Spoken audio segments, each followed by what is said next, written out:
Bismillahirrahmanirrahim. Assalamualaikum warahmatullahi wabarakatuh. Alhamdulillahirabbil alamin. Allahumma shalli ala sayyidina Muhammad wa ala alihi wa sahbihi wasallam. Amma ba'du. Alhamdulillah, hari ini kita bertemu kembali dalam materi fikih. Semoga hari ini dan seterusnya kalian dalam keadaan sehat walafiat. Semoga kita juga cepat bertemu kembali. Amin Allahumma amin. Kemarin Pak Faiz minta kalian untuk memberikan pertanyaan mengenai apa-apa yang belum kalian pahami dari materi fikih. Hari ini Pak Faiz akan menjawab pertanyaan-pertanyaan tersebut. Karena ada beberapa yang sama, jadi Pak Faris mengambil satu ketika ada pertanyaan sama. Bismillahirrahmanirrahim. Pertama ada pertanyaan dari teman kalian, apa hukum khitan perempuan? Apa hukum berkhitan bagi perempuan? Hukumnya itu sunnah, karena itu sebuah kemuliaan. Istilah yang digunakan itu bukan khitan tapi khifat, ya. Khifat, nama khitan untuk perempuan namanya khifat, dan itu dilakukan pada waktu masih bayi. Jadi ketika sudah dewasa ya sudah tidak usah. Ini hanya hukumnya sunnah. Tapi kalau masih bayi, nah itu disunahkan untuk diiris, bukan dipotong sih, sebenarnya diiris saja. Bagian mana yang diiris itu lebih spesifiknya kalian nanti untuk pelajaran itu untuk di bagian anatomi tubuh atau tanya ke dokter ya. Nanti ya bagian di alat kelamin perempuan itu ada semacam benjolan, itu yang diiris. Yang kedua, ibadah apa yang boleh dikerjakan orang haid? Orang haid kan ada larangannya, tidak boleh puasa, tidak boleh sholat, kemudian tidak boleh baca Al-Quran, kemudian tidak boleh tawaf. Selain itu mereka bisa. Contohnya apa? Ya paling mudah adalah berzikir. Kita ucapkan astagfirullah, subhanallah, alhamdulillah, Allahu akbar, la ilaha illallah, bersolawat, Allahumma sholli ala sayyidina Muhammad. Orang yang hafal Al-Quran, tapi gunanya untuk supaya hafalannya tidak hilang. Ya, artinya bukan membaca Al-Quran, tapi menjaga supaya hafalannya tidak hilang. Itu tidak apa-apa. Karena faktor dia adalah penghafal Al-Quran. Itu boleh membaca. Untuk dalam niatan untuk mengulang hafalannya. Karena Al-Quran itu kalau tidak sering diulang, dia akan memudar hafalannya. Makanya orang-orang hafal Quran itu selalu mengulang hafalannya supaya hafalan itu tetap menancap di akal mereka sehingga tidak hilang. Jadi kalau untuk yang hafal Quran boleh untuk zikirnya menggunakan bacaan Al-Quran. Fungsinya untuk menjaga hafalannya. Yang paling mudah sih ya bersolawat sama ucapan kata tasbih, tahmid, tahlil, takbir, itu paling mudah. Disebut apa masa suci antara dua haid? Nah, ini antara masa suci dua haid ini disebut sebagai naqo, ya. Naqo, dia ada haid, kemudian suci, haid lagi, ya. Dua suci di antara dua haid itu namanya naqo. Kemudian apa maksud khitan? Nah, khitan ini maksudnya ya simpel saja sebenarnya. Yang pertama, yang paling utama adalah meningkatkan ketakwaan kita kepada Allah. Karena kalau kita takwa itu pasti kita melaksanakan semua perintahnya dan menjauhi semua larangannya. Yang kedua, mengikuti sunnah. Karena itu salah satu sunnah. Nah, artinya karena Nabi Ibrahim berkhitan, kemudian Nabi-Nabi setelahnya juga berkhitan, kemudian Nabi Muhammad pun berkhitan, ya ittiba' sunnah. Kemudian yang ketiga adalah mempermudah dalam mensucikan alat kelamin. Karena syarat syahnya orang itu sholat adalah dalam keadaan suci. Nah, tempat yang melakukan haji itu adalah bagian depan alat kelamin dan bagian belakang dubur, ya, anus itu. Nah, maka ketika dua ini tidak suci, maka otomatis sholat kalian tidak suci. Sholat orang yang tidak suci, yang tidak bisa mensucikan dua alat ini, maka tidak sah. Bagaimana? Salah satunya untuk bagian alat kelamin ini ada dengan cara dikhitan, untuk mempermudah bagaimana kita membersihkan alat kelamin ketika habis buang air kecil. Jadi mempermudah mensucikannya, ya. Itu maksudnya seperti itu, ada meningkatkan ketakwaan kepada Allah, mengikuti sunnah Nabi, serta mempermudah kita dalam beribadah, mensucikan untuk beribadah, ya. Kemudian warna darah haid. Warna darah itu ada 5. Ada hitam, kemudian merah, coklat, kuning, abu-abu atau puyeh, warna puyeh begitu ya, abu-abu. Apakah mengkodok sholat? Iya, orang yang haid harus mengkodok. Orang yang haid harus mengkodok puasa, bukan sholat ya, mengkodok puasa. Puasa apa yang dikodok? Puasa wajib, Ramadan. Kalau puasanya puasa sunnah, tidak usah dikodok. Hanya puasa wajib saja yang harus dikodok. Jadi kalau di bulan Ramadan tidak puasa 5 hari, ya maka diganti 5 hari. Kalau tidak puasa Senin Kemis, ya tidak masalah gitu ya. Artinya yang wajib diganti atau dikodok itu adalah puasa wajib, yaitu puasa Ramadan. Apa yang dimaksud makruh ketika mandi? Ketika mandi besar itu makruh adalah hal-hal yang harusnya kita hindari. Dikerjakan pun tidak apa-apa. Artinya makruh kan artinya sesuatu yang dikerjakan tidak dosa, tapi ditinggalkan dapat pahala. Apa saja yang bisa membuat makruh dalam waktu mandi besar? Ya banyak. Kalian terlalu berlama-lama di kamar mandi. Yang untuk suatu hal yang tidak penting kalian agak berlama-lama. Yang kedua, kalian boros dalam air. Artinya misalnya kalian mandi besar itu cukup dengan, kita umpamakan pakai 2 ember begitu ya, tapi kalian ternyata mandinya pakai 5 ember. Itu kan mubadir, pemborosan. Kemudian sambil bernyanyi-nyanyi di kamar mandi, itu termasuk salah satu hal yang tidak perlu kita lakukan. Artinya kita tidak melakukan itu pun tidak rugi kan sebenarnya. Kalau kita tidak melakukan itu, maka kita dapat pahala. Jadi lebih baik ditinggalkan hal-hal yang makruh dalam mandi wajib. Ya, terutama yang akan mesti dikerjakan itu, yang mesti akan terlaksana itu, atau tidak sengaja kita kerjakan itu mesti adalah pemborosan air. Itu pemborosan air itu sangat-sangat makruh. Artinya ya makruh dalam artian ya cukup dengan sekian, kenapa harus lebih gitu ya. Nah, paling mudahnya kalau mandi itu ya pakai shower itu, dia lebih hemat daripada pakai canting, pakai gayung. Tapi kalau di rumah ada shower ya pakai gayung aja, nggak apa-apa. Cuma ya kita perhatikan saja, jangan terlalu berlebih. Artinya kalau untuk mengguyur satu kepala ini ya cukup 1 gayung, tidak usah sampai 5 gayung kan, tidak usah kan. Nah, itu namanya kalau 4-nya itu yang makruh begitu. Misalnya cukup 2 gayung ya 2 itu cukup, yang 3, 4, 5-nya berarti itu berlebihan, boros. Kemudian ada tapi tidak mau dihitan. Oh ini ada orang mualaf umur 40 tahun lebih tapi tidak mau dihitan. Karena khitan ini hukumnya wajib, karena kan begini. Sholat itu hukumnya wajib, maka bersuci sebelum sholat pun itu menjadi wajib. Nah, khitan ini adalah salah satu proses bagaimana orang itu bersuci untuk melaksanakan sholat. Cara mensucikan paling gampang itu kan ketika kita dihitan untuk alat kelamin itu. Nah, dalam kondisi apapun sebisa mungkin dihitan.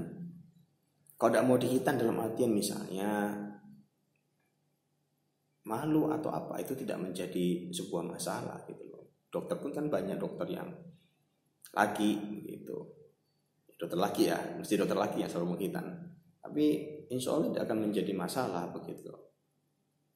Tidak ada alasan orang tidak berkhitan, harus berkhitan untuk memudahkan dalam bersuci.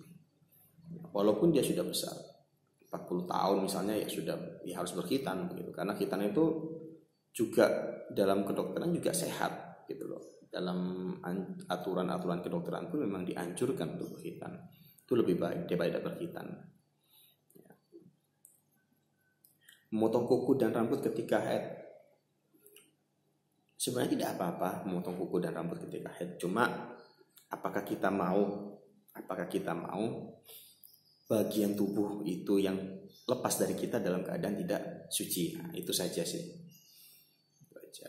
Jadi misalnya kalau dipotong misalnya karena faktor kita tidak biasa pakai kuku panjang misalnya, itu ya tidak apa-apa dipotong saja. Cuma apakah kita rela ketika bagian tubuh kita ini terpotong tapi kondisi kita belum suci? Apalah sulitnya untuk menunggu beberapa hari, ketika kita suci langsung kita potong. Ya, lebih bersabar sedikit saja. Haid yang berselang. Kalau ada haid yang berselang, maka itu dikatakan tetap haid selama tidak melebihi dari 15 hari. Contohnya 7 hari haid, kemudian suci 3 hari, 2 hari haid, kemudian suci terus. Nah, maka 7 dan 2 ini 9, masih belum sampai pada 15, maka masih dikatakan haid dua-duanya ya. Begitu. Mandi wajib. Pengertian mandi wajib ya, mandi dengan niat. Intinya kalau mandi wajib itu perbedaan mandi wajib dengan mandi-mandi yang lain itu hanya pada niatnya saja. Pada niatnya saja. Dan air diratakan dari ujung rambut sampai ujung kaki, sebisa mungkin kena semua. Harus kena semua. Bagian-bagian yang terlihat atau bagian-bagian yang memungkinkan untuk dibasuh, dilewati air, maka dibasahi. Faktornya seperti itu saja. Jadi mandi wajib itu seperti mandi biasa, cuma perbedaannya di niat. Orang mandi biasa tanpa niat, mandi sunnah pakai niat sunnah, mandi wajib ya pakai niat wajib. Jadi yang membedakan antara mandi sunnah, mandi biasa dan mandi wajib itu hanya pada niatnya, gitu ya. Kemudian berhenti haid. Berhenti haid itu dalam ilmu kedokteran ada yang mengatakan 50, ada yang mengatakan 60. Tergantung kondisi perempuan itu. Biasanya kita sebut sebagai menopause ya. Menopause itu masa orang sudah berhenti haidnya. Itu sekitar ada yang mengatakan 50, ada yang mengatakan 60. Itu tergantung kondisi dari perempuan. Ada yang lebih awal karena faktor-faktor yang lain. Jadi standarnya 50 sampai 60. Itu standarnya, kisaran antara umur 50 sampai 60 tahun. Kemudian masa suci antar dua haid. Masa suci antar dua haid paling lama itu adalah 29 hari. Bagaimana kita tahu 29 hari? Karena haid paling cepat dikurangi 1 bulan. Jadi kalau kita mengatakan 1 bulan itu, kita sebulan ini pakai bulan Komariah ya, pakai bulan Komariah, artinya yang bulan di Muharram, Safar, Rajab dan sebagainya itu. Maka haidnya itu ketika haid 1 hari, maka durasi waktu 1 bulan itu 30. Ketika dia haid 1 hari, maka 29 harinya itu menjadi masa suci paling lama. Kalau haidnya 15 hari, maka masa sucinya adalah 15 hari. Bagaimana hitungannya? Karena 1 bulan 30 hari dikurangi masa haid, maka ketemu masa suci ya. Masa 1 bulan itu durasi itu 1 bulan 30 hari masanya. Kemudian masa haid itu tergantung macam-macam, ada yang paling cepat 1 hari, kebiasaannya 6 sampai 7 hari, paling lama 15 hari. Maka masa 1 bulan dikurangi masa haid, maka ketemu masa suci gitu ya. Jadi masa sucinya orang pun bisa berbeda-beda. Anda harus 6-7 hari haidnya, kemudian ada yang 15 hari, ada yang 10 hari, tergantung. Masa haid itu beda-beda. Maka masa sucinya pun juga berbeda-beda. Bersuci setelah haid, ya, maka kalau bersuci setelah haid ya satu-satunya cuma mandi besar itu tadi. Mandi tadi itu mandi dengan niat. Ya. Sejarah khitan. Khitan itu sejarahnya dari Nabi Ibrahim alaihissalam. Beliau dipilihkan Allah untuk berkhitan, kemudian beliau berkhitan menggunakan kapak. Ya, bagaimana prosesnya itu wallahu alam ya. Karena ya Allah dan Rasul yang lebih tahu. Itu ya.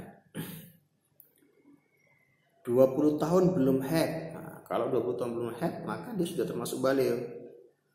Karena baligh itu ada 2, ada baligh secara alami, ada baligh secara usia. Baligh secara alami itu apa? Yaitu haid. Jadi wanita yang baligh secara alami itu dia mengalami haid atau menstruasi. Tapi ketika dia pada umur 15 tahun belum haid, maka dia dikatakan baligh secara usia. Jadi kalau dia 20 tahun kok belum haid, maka ya sudah baligh secara usia karena lebih dari 15 tahun. Nah, berarti secara ilmu kedokteran ada sedikit gangguan di bagian rahimnya, maka butuh diperiksakan. Karena seharusnya wanita yang sehat itu harus mengalami haid setiap tahun, setiap bulan secara teratur, itu wanita sehat. Ciri wanita sehat itu seperti itu. Ketika dia tidak haid dengan sekian lama, berarti ada yang salah dan butuh diperiksakan kepada dokter. Ya, dokter yang berkaitan dengan hal ini ada dokter kandungan. Kemudian apa agama yang harus dikhitan? Agama lain pun sebenarnya harus dikhitan juga, karena secara kedokteran pun memang lebih baik dikhitan. Ada yang beberapa memang tidak tidak berkhitan, tapi secara kedokteran khitan itu memang sehat. Jadi Islam ini agama yang universal sehingga mencangkup dalam seluruh aspek, baik kesehatan, keimanan, ketaatan, semua masuk. Jadi sebenarnya agama lain pun kalau mereka meninjau secara ilmiah, secara kesehatan, pasti akan menganjurkan untuk khitan, karena khitan itu sehat. Sehat. Kenapa? Karena saya mengatakan seperti dulu. Kita ibaratkan seperti keran begitu ya, keran. Kalian tahu keran itu, pancuran itu. Maka ketika kalian kasih selang, seperti tadi itu yang Bapak bilang selang. Maka selang itu ketika kalian hidupkan terlalu lama, keran itu kalian putar airnya terlalu lama, digunakan dalam waktu yang lama, maka selang itu akan menimbulkan lumut atau kotoran di pinggir-pinggirnya. Begitu juga dengan alat kelamin pria. Ketika dia berkhitan, maka ada kotoran-kotoran di ujung di bagian kulit bagian ujungnya itu banyak kotoran-kotoran. Kalau tidak bisa membersihkan dengan baik, lah fungsinya khitan itu artinya memotong itu supaya langsung ketemu ujungnya keran, sehingga cara membersihkannya lebih mudah. Dalam ilmu kesehatan akan lebih baik memang untuk dikhitan ya. Haid lebih dari 15 hari apa boleh sholat? Harus sholat. Kalau haid lebih dari 15 hari maka itu disebut sebagai darah istihadhah, darah penyakit. Hukumnya sama seperti orang biasa suci, harus sholat. Jadi tidak ada alasan tidak sholat. Jadi masa haid itu 15 hari. Lebih dari 15 hari maka tidak bisa dikatakan sebagai darah haid. Dia harus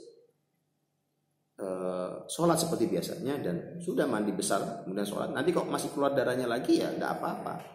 Karena kalau sudah lebih 15 hari masa paling lamanya haid ya dia sudah termasuk darah istihadhah, darah penyakit. Nah, sekian, ini sekitar kurang lebih tadi ada sekitar 18 atau 19 pertanyaan. Semoga bisa menjawab kegelisahan kalian. Ya, kegelisahan kalian. Jika masih dianggap kurang puas dengan jawabannya, karena Pak Fas ini menjawab menggunakan kitab Takrirat ya, kitab Takrirat karyanya Al-Habib Zain bin Smith. Kalau memang ada sedikit yang kurang paham atau sedikit menggelitik atau kurang itu bisa kita diskusikan melalui grup kembali. Oke, sekian dari Pak Faris. Lalu patuhi SOP kesehatan, jaga jarak, cuci tangan, selalu gunakan masker. Assalamualaikum warahmatullahi wabarakatuh.